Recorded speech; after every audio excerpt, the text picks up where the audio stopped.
What's going on, guys? It's Cimo. So today I'm bringing to you my competitive tier list for the March 2021 format. We had a few tournaments conclude this past weekend, which I believe were the Remote Duel Invitational qualifiers, so that's a lot of fun. We also had the LCS 11 the prior week, which was one of the largest tournaments we're going to have during this time, and was the first tournament of the new format, although it was in effect prior to the new list even being legal, so people didn't really have a lot of time to test. And while the format is still premature, I want to bring you guys this tier list so that if you are competing in any tournaments, whether they're small Remote Duel locals, or maybe something bigger like the plethora of online tournaments available, you're gonna have a pretty good idea as to what you might expect going into those events. So let's go ahead and head on over to Tier Maker so we can get into the tier list. Going from top to bottom, we've got Tier 0, 1, 1.5, 2, Rogue, and everything else. For those of you who might have noticed, we actually have a 1.5 category now. I've always said in previous tier list videos, oh, I think this deck might belong in like a 1.5 sort of category. So I just finally decided to make it because I think that would just give you guys a better picture as to what I'm thinking for this format. Now, again, this is purely subjective. You guys may have your own insights, but I'm taking a majority of the data strictly from dueling books, so that way we actually have some raw numbers to go off of, and I'll go over those as we go throughout the tier list. So let's go ahead and dive right in. First up is Burning Abyss. This is a very interesting one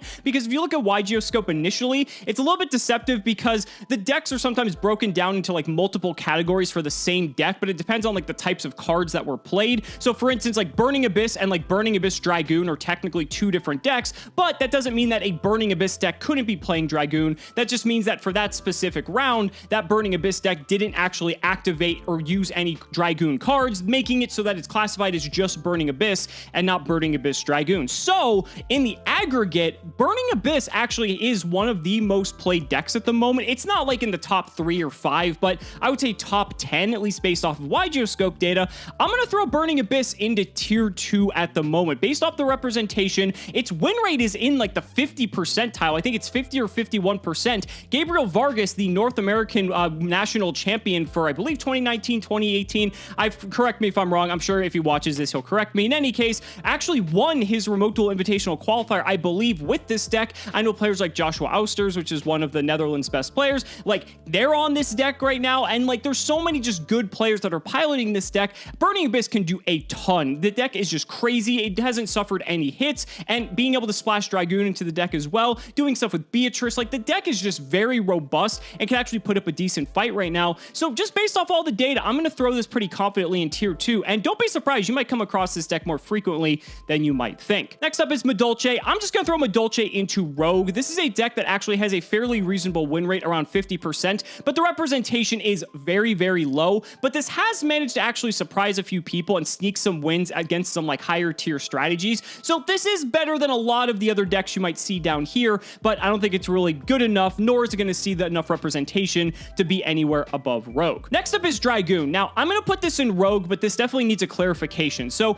when I say Dragoon, this is specifically Dragoon decks that aren't going to be other decks on this list that are going to be incorporating Dragoon. The reason I say this is because Dragoon in and of itself is just a game-winning card, and a lot of the times, if your deck can jam a Dragoon, if you can summon it, you might just win the game off of that. So if your deck is able to play Dragoon, you should probably just be playing it because the card is insane, but this is just going to represent Dragoon-focused decks that aren't other decks that are already on the list that are already playing Dragoon anyway, because a lot of them are, and like, you know, like Burning Abyss, right? So we're going to talk about that as we go a little bit later on. Next up is Virtual World. This one is very interesting for all of you who've been paying attention to the most recent format. I'm throwing this into tier 1.5. Yes, Virtual World is actually still here to stay, even with the banning of True King of all Calamities. This deck still has a hand loop that is actually rather scary if it goes off, which forces the opponent to actually have some sort of interaction. Otherwise, they just lose the game automatically. But I think the route that a lot of people are actually starting to take this deck is a more control-oriented strategy, maybe a more mid-range-ish style of deck where you're still playing pretty much almost the exact same deck, but now you might be playing some more hand traps than you were previously. You're not focused on comboing so hard into Calamities, but still being able to end on like Shen Shen plus a Chuche to be able to back that up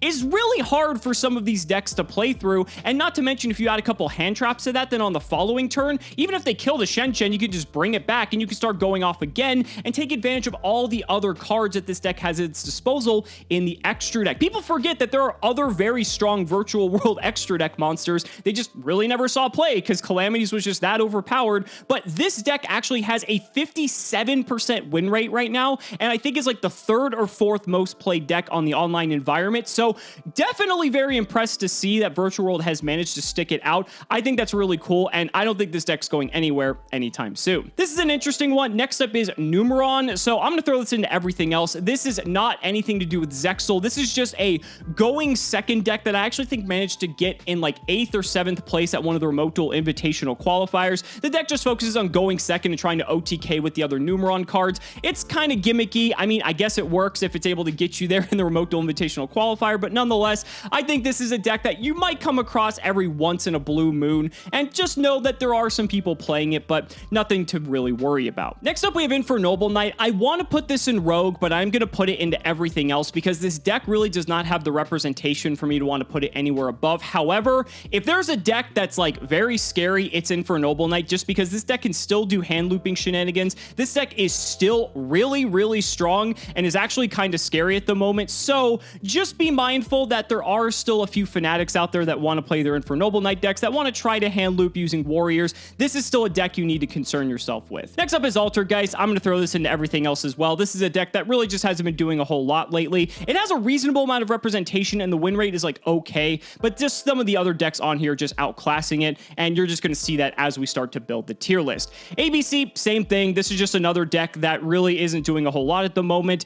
The banning of Union Carrier, unfortunately, was another consequential hit for the deck, because similar to like when Assault Core got hit because of Firewall Dragon, now we have Union Carrier getting banned to kind of stop some of the shenanigans with that, but that incidentally hit like one of ABC's like best opening plays, and a lot of plays that the deck could do overall. The deck is still fine. Again, you might see it here and there, but it's not a tiered threat in the slightest. Next up, we have Lyrilusk Tri-Brigade, otherwise known as Bird Up. I'm going to put this at the top of tier 2. Now, this may be surprising. Some people might think that this is a 1.5 deck. The reason I'm saying it's at tier 2 is that it does have a reasonable amount of representation. Its win rate is also okay, but I think this deck is a little bit just kind of behind when it comes to what the other decks can do. Its turn 1's pretty strong. If you can establish the barrier statue of the Stormwinds, that's really nice, and going second, the deck isn't bad either, but I think it is a little bit of a glass cannon, which is why I'm hesitant to put it like anywhere higher. Again, I think you could maybe argue like bottom of tier 1.5 at the very most, but the deck's really cool. It does a lot of cool things, but now that people know that this deck is in the format, people are preparing themselves. You're seeing people play cards like Godarla, the Mystery Dust Kaiju, to have a way to naturally out it in their side deck or even their main deck, depending on the type of deck that they're playing. So people are aware, and that actually takes away from some of the surprise factor with what the deck can do, but it's still devastating, right? It locks your opponent out of special summoning. Like, the deck is crazy. It can do a lot of really cool things, and it has been seeing a reasonable amount of success at the higher tiers in the online environment, but I really hesitate to put it anywhere higher than tier 2. Next up is Guru. So this is a deck I'm going to throw into Rogue, actually. Guru's been doing reasonably well. I believe it actually has been seeing some success at the Remote Duel Invitational level, and has also just been doing relatively okay in the online environment. Again, a deck that doesn't see a ton of play, but, you know, thanks to Dragoon, Guru is just a very disgusting deck, and being able to go Dragoon set 4 is sometimes just enough, and even if you don't have the Dragoon, the Guru cards are actually very good. Don't forget about Fiendus and all that. So, yeah, there's a lot of cool things Guru can do, so I'm pretty confident putting this into Rogue. Next up, we have Mech Knight. This is a very interesting one. I was tempted to put this into everything else, but honestly, I think I'm going to put this at the bottom of Rogue, and the reason for that is not only did this actually get a top cut slot at the LCS 11, it also got a top cut at one of the Remote Duel Invitational qualifiers. So clearly there's something here when it comes to these Mech Knight Invoke decks that we really haven't seen a ton of in probably, what, like 2 years? Yeah, Mech Knight Invoke's always been here, but you haven't really seen it doing well. And so maybe it's just a coincidence, but I think the more you're going to see people seeing that Mech Knight Invoked has done well, it's going to cause some people to think, maybe I should try that deck out, especially if they used to play the deck. So it's going to have a slightly higher popularity than some of these other decks. So I'm like slightly on the edge with this one, but I think the deck's definitely earned it based off of the performance it's had recently. I'm not sure if this is going to hold, to be honest. We'll have to see. Next up is the Golden Lord himself, Eldritch, and we're going to put him at tier 1. This really should not come as a surprise. This is one of the most played decks in the format. Zodiac Eldritch is the most popular variant, but people are playing Dragoon Eldritch. People are playing just pure Eldritch. People are playing Dogmatica Eldritch. There's like 5 different ways you can play this deck.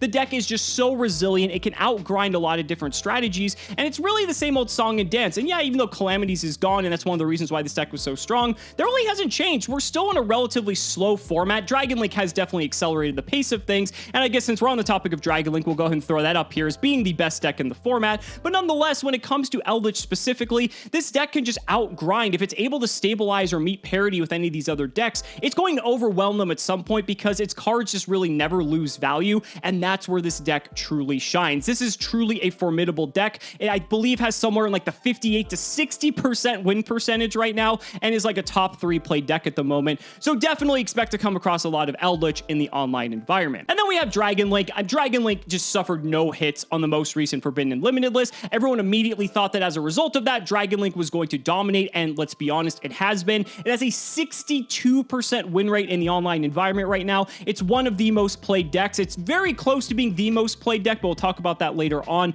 And this deck is just crushing it. Again, LP didn't get hit. I don't know why, but it doesn't matter because Dragon Link's probably going to be the best deck for the next several months unless the new cards that are coming out soon are really going to shake things up. But definitely, if you're going to be playing an online tournament whatsoever, prepare to be seeing a lot of Dragon Link and also then a lot of Eldritch. Probably more Dragon Link because that's the scarier of the two. Next up, we've got Adamantipator. I'm going to go ahead and throw this deck in Rogue. So Adamantipator has been going 2 different directions. There's the pure Adamantipator build and the Adamantipator Prank Kid deck. Both of the decks have their own strengths and weaknesses, but they essentially are doing the exact same thing, just taking advantage of some different cards. I'm throwing this in Rogue because it actually has a 50%-ish win ratio, but it just doesn't have a ton of representation. But this deck is very scary. When this deck goes off, it can actually build some of the boards it was able to in the past, but very similarly to some of these other decks, they are a bit more glass cannon now that we don't have Block Dragon and any of that anymore. It is more susceptible to disruption, and if you are able to break the board, especially with cards like Dark Ruler being in the format now,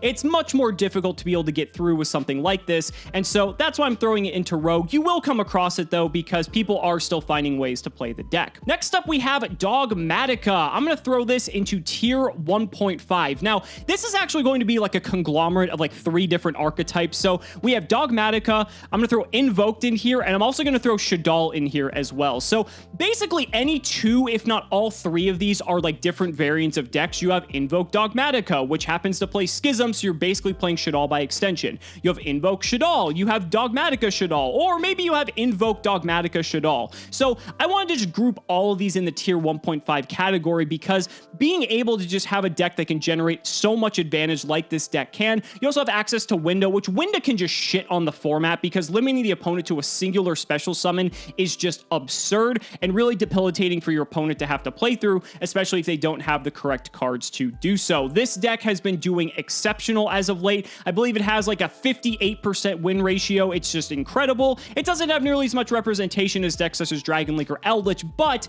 I think the power level is definitely there. That's why I don't have it at tier 1 because I think it's just not being played nearly as much as these other decks. But realistically, any combination of these 3 archetypes could be a very solid tier 1 contender. I just think solely due to the representation, I wanted to put this down a little bit lower, but these decks are just absurd. Next up, we have Drytron. This is a really weird one. So Drytron has just fallen off the map. I mean, there are still people playing the deck, but the deck just is not the same as it used to. If you look at the data on YGOscope for this deck in particular, this deck is almost nowhere to be seen. That doesn't mean you won't come across it, but people just haven't figured this out yet. So for the time being, I'm actually going to put this in everything else, although I think there is still hope for people to be able to play this because there are still the Megalith packages you can splash in with this. There are people from the LCS that were trying to take advantage of some of the other Cyber Angel cards to kind of help revamp the deck and give it that power back that it lost from the most recent ban list due to the loss of stuff such as Union Carrier, as well as the limitation of Cyber Angel Ben 10. These were 2 pretty significant hits to the deck.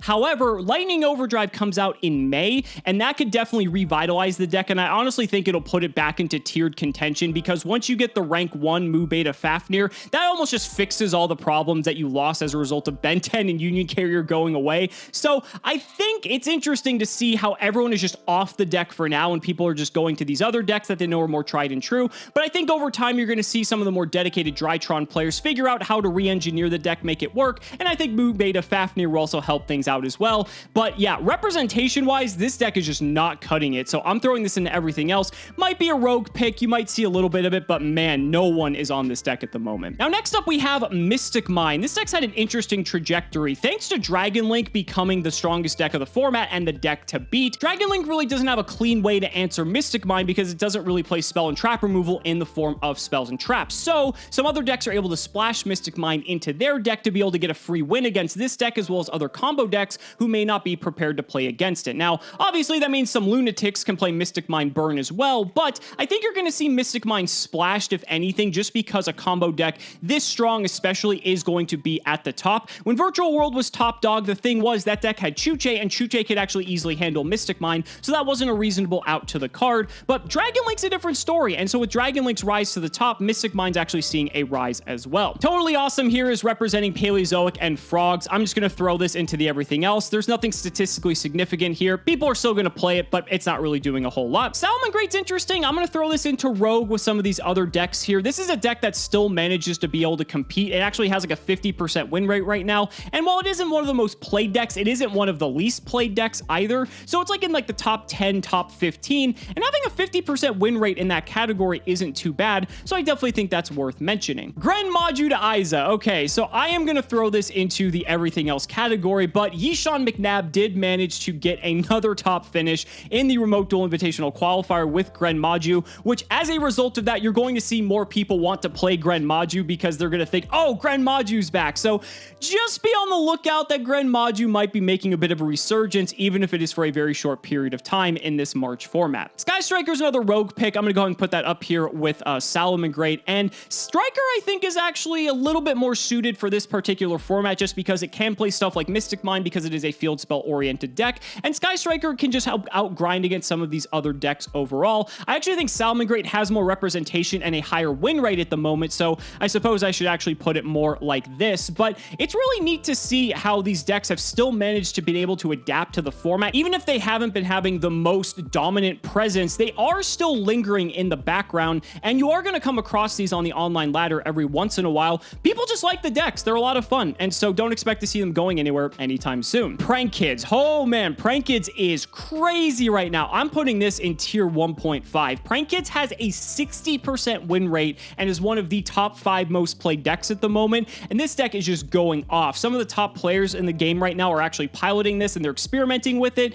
and the deck is just nuts. It can do so much. I mean, one card, you know, full combo. Who knew that would be good? But I think, again, Calamities was really just putting a damper on this deck's ability to perform, but now with that gone, a deck like this is able to actually far excel what it was able to do previously, and that's why you're seeing it doing so well statistically and online as well. Next up is Dinosaur. Dinosaur is going into tier 1, baby. I mean, Dinosaur is the most played deck online at the moment and has a 58% win rate, so the deck is rivaling the play percentage of Dragon Link, but the thing is, Dragon Link has a higher win rate and is definitely a much stronger deck, at least in my opinion, but that doesn't mean that this deck isn't strong either. Miscellaneousaurus is still unlimited. Hell, like almost every single dinosaur card is unlimited, and it can just power through decks left and right because it is so strong at going second. Every card in this deck is just a bomb, and any hand of 6 cards could most likely play through what your opponent has and probably OTK on top of it, and some of the players who love playing Dinosaur are continuing to innovate the deck as well. This may start to sound like a broken record, but again, with Calamities previously being in the format prior to the March ban list, it was really difficult for a deck like Dinosaur to compete because Dinosaur didn't really have the in-archetype tools